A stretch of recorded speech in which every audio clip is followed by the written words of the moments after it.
कैसे हैं आप सब लोग। चलिए स्टार्ट करते हैं new medicine डलकमारा।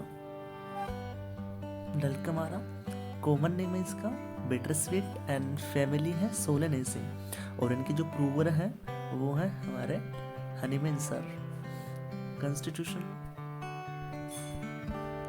adapted to person of phlegmatic scrofulous constitution restless irritable। तो जो इसका जो पर्सन रहता है वो फ्लैगमेटिक स्क्रोफुलस कंस्टिट्यूशन मतलब फ्लैगमेटिक होता है, मतलब सुस्त होता है और मतलब स्लो होता है काफ़ी। तो इसका जो पर्सन रहेगा वो सुस्त रहेगा, स्लो रहेगा और स्क्रोफुलस कंस्टिट्यूशन रहता है। इसका आप अलग से डिटेल वीडियो देखिएगा, इसको समझिएगा स्क्रोफुलस कंस्टिट्यूशन को, ठीक है। रेस्टलेस होता है और इरिटेबल रहता है। पेशेंट लिविंग और working in damp cold basement और ए मिल्क डेयरी, जो वर्क कर रहा है डैम्प वेदर में, ठीक है, जहाँ पे डैम्प वेदर में वहाँ काम कर रहा है या कोल्ड बेसमेंट में और मिल्क डेयरी में, ठीक है। मेंटल कंफ्यूजन रहेगा, can not find the right word for anything. Physical general catarrhal rheumatism होता है, कैटारल मतलब होता है उसको इन्फ्लामेशन रहेगा म्यूकस मेम्ब्रेन में, कैटारल रूमेटिज्म। और स्किन अफेक्शंस होता है उसको बोट और aggravated by exposure to cold damp rainy weather और sudden changes in hot weather. Bryonia भी, अगर sudden changes in hot weather से अगर प्रॉब्लम हो रही है तो ब्रायनिया भी बेस्ट रेमेडी है। और किस वजह से एग्रावेटेड हो रहा है, exposure to cold damp and rainy weather. Increased secretion of mucous membrane perspiration being suppressed from cold। Secretion हो रहा है म्यूकस मेम्ब्रेन का, ठीक है, क्योंकि इन्फ्लामेशन हो रहा है तो उसका म्यूकस मेम्ब्रेन का सिक्रेशन बढ़ जा रहा है। पर्सपायरेशन बीइंग सप्रेस्ड जिससे फ्रॉम कोल्ड की वजह से उसका पर्सपायरेशन वो सप्रेस हो जा रहा है, मतलब पसीना उसका सप्रेस हो जा रहा है। एनासार का आफ्टर एग्यू रूमेटिज्म स्कारलेट फीवर। एनासार का मतलब स्वेलिंग ऑल ओवर बॉडी में उसको स्वेलिंग हो जाएगी।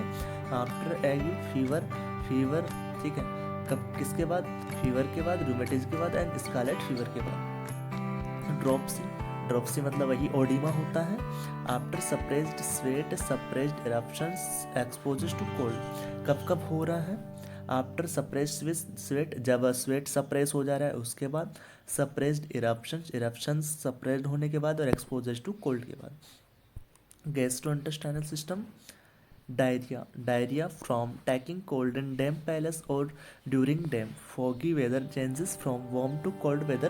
ब्रायनिया, जब वो ठंडी कोई भी चीज़ ले रहा है, ठीक है, इन डैम्प पैलेस और ड्यूरिंग डैम्प फॉगी वेदर में change from warm to cold, जब जैसे वार्म टू कोल्ड वेदर जब चेंज हो रहा है तब तो ब्रायनिया भी उसके लिए बेस्ट रेमेडी है, तब उसको डायरिया हो जा रहा है। Urinary system catarrhal इस्यूरिया in grow up children with milky urine from wading with bare feet in cold wet water involuntary।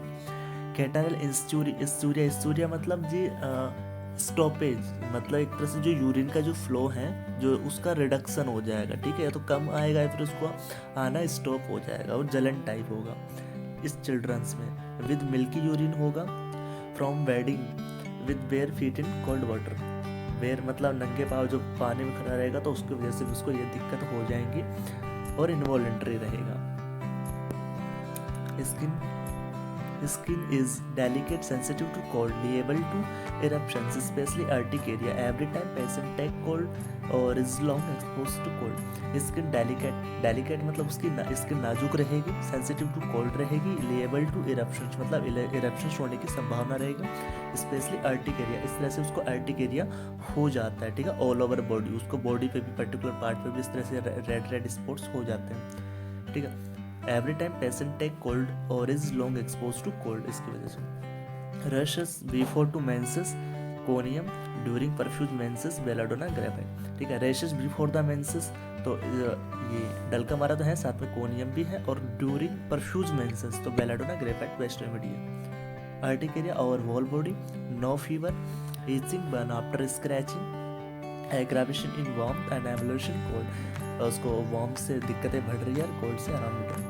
Thick brown yellow crust on scalp, face, forehead, temple seen with reddish borders, bleeding when scratched. Thick brown yellow crust on scalp, इस तरह से उसको scalp पे thick brown yellow crust हो जाते हैं और face पर हो जाते हैं, और फोरहेड टेम्पल इस तरह से, और जो उसकी बॉर्डर रहेगी वो कैसे रहेगी, जो रेडिश बॉर्डर रहेगी, ओके।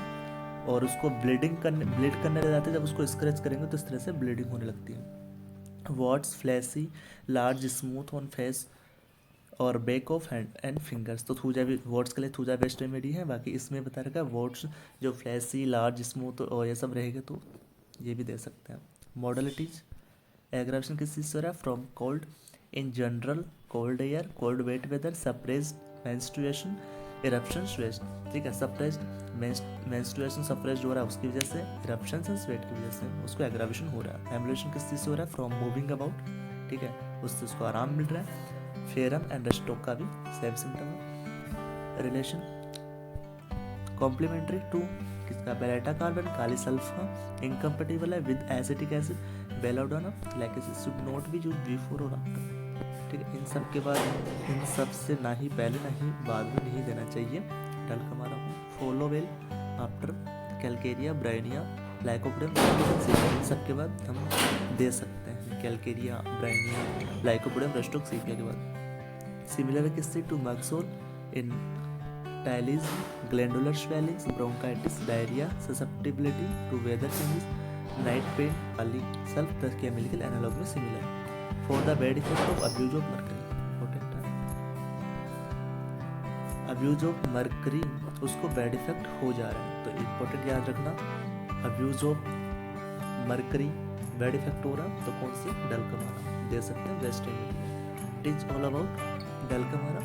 आई होप कि आपको समझ में आया होगा, ठीक है। अच्छा लगे तो लाइक कमेंट शेयर